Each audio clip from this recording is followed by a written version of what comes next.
এই রাতেই অর্কর ঘুম ভেঙে গেল।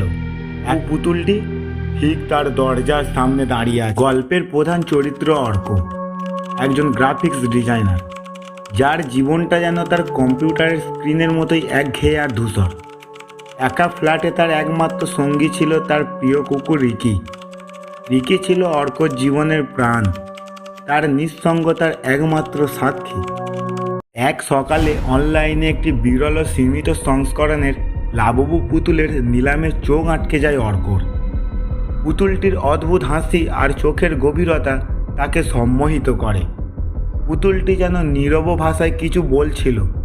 অর্কর যুক্তি তাকে বারবার বাধা দিচ্ছিল, কিন্তু এক অজানা আকর্ষণ তাকে পুতুলটিকে কেনার জন্য বাধ্য করে। সে অনেক বেশি টাকা খরচ করে পুতুলটি কিনে নেয়। তখন পার্সেলটি আসে, রিকি অস্বাভাবিকভাবে ঘেউ ঘেউ করতে শুরু করে। অর্ক পার্সেলটি খুলতেই রিকি আরও হিংস্রভাবে গর্জন করে ওঠে। তার লোম খাড়া হয়ে যায়। রিকির এমন আচরণ অর্ক আগে কখনো দেখেনি।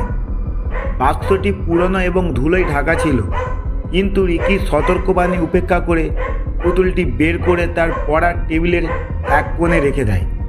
রিকি তখনও পুতুলটার দিকে তাকিয়ে চাপা গর্জন করছিল, যেন সে এক অজানা বিপদ আঁচ করতে পেরেছে। এই রাত ঠিক 3টে। শহরটা গভীর ঘুমে তলিয়ে গেছে। রাস্তার হলদে আলো ফ্ল্যাটের জানালার কাঁচ গলে ঘরের ভেতরে এক রহস্যময় পরিবেশ তৈরি করেছে। চারপাশে কবরের মতো নিস্তব্ধতা, শুধু অর্কর কিবোর্ডের টাইপিংয়ের খটখট শব্দ আর রিকির চাপা কান্নার শব্দ। হঠাৎ করে রিকির চাপা কান্না তীব্র চিৎকারে পরিণত হলো। অর্ক চমকে উঠে দেখল রিকি পুতুলটার দিকে তাকিয়ে পাগলের মতো ঘেউ ঘেউ করছে। তার চোখ দুটো ভয়ে বিস্ফোরিত।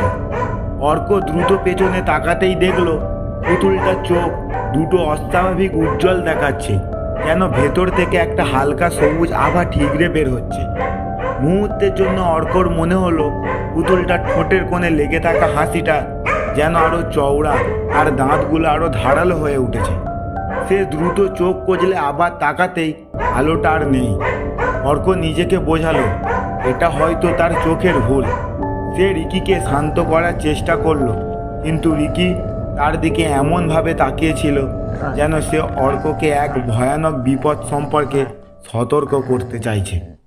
পরের রাতে একই ঘটনা ঘটল। এবার শুধু আলো নয়, অর্ক দেখল পুতুলটা তার জায়গা থেকে সামান্য সরেছে, মাত্র কয়েক ইঞ্চি। কিন্তু অর্ক নিশ্চিত যে সে ওকে যেখানে রেখেছিল সেখানেও নেই। রিকি তখনও ভয়ে কাঁপছিল। তার গলার স্বর চাপা গর্জন থেকে ফিসফিসানিতে পরিণত হয়েছিল। অস্বস্তিতে অর্কর গলা শুকিয়ে এলো। যে পুতুলটা তুলে শোবার ঘর থেকে ড্রয়িং রুমে রেখে দিল, চোখের আড়াল করে। রিকি স্বস্তির নিঃশ্বাস ফেলল, যেন সে কোনো ভয়ঙ্কর ছায়া থেকে মুক্তি পেয়েছে। পরদিন সকালে অর্ক তার এক বন্ধুর সাথে দেখা করতে বাইরে গিয়েছিল। সে যখন বাড়ি ফিরে আসে তখন তার সারা শরীর ভয়ে পাথর হয়ে গেল।